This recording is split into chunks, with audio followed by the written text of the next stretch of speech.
Y'all, so it's raining like crazy where I'm at, and there was this homeless man, and he asked that I have a couple of dollars, and I said, no, I don't have any on me right now, but I had some in my car because I had been saving, you know, just like extra tips or extra change whenever I broke big bills.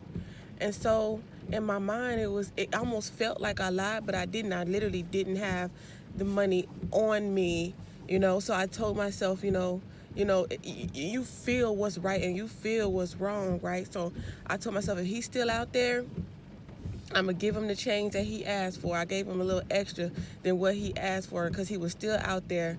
And he tried to give me his wafer cookies. And I said, no, it's okay. You can have them. They for you. You take care of yourself. And in my mind, I was thinking, you know what I'm saying?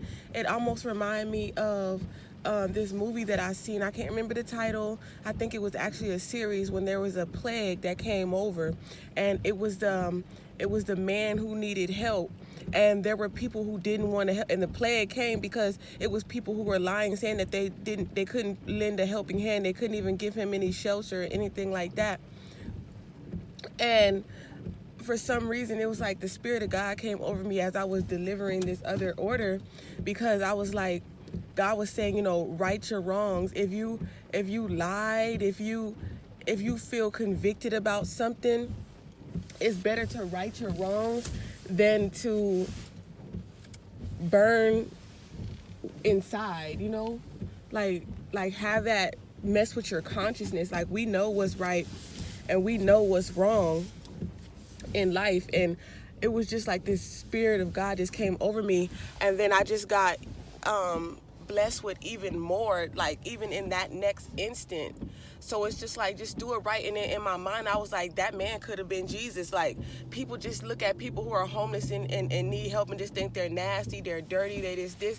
But those couple of dollars could have just been all he needed to get a room or somewhere warm or a blanket or a poncho or something. And in my mind, for some reason, I was thinking that man could have just been Jesus, like just right there. And how many people do you think would help Jesus out? They wouldn't even recognize him. You know what I'm saying? So something about it, something unrecognizable is going to happen. A lot of major changes are coming, and I have a lot of prophecies. I've been praying to God, and I've been hearing people's testimonies. Because in my mind, I was thinking, money really has no meaning. The only meaning that money really has is because we need it to survive in this world, but we can't take it with us. And I just been sitting and waiting in obedience to God. Like, I'm not going to move until you move me. I'm not going to move until I get confirmation, no matter how much confirmation I need from outside sources, from inside sources, until I learn how to discern your voice on my own. I'm just going to wait on you, God. And it just feels good, and you just feel God in your heart, and it just feels pleased. God feels pleased with you.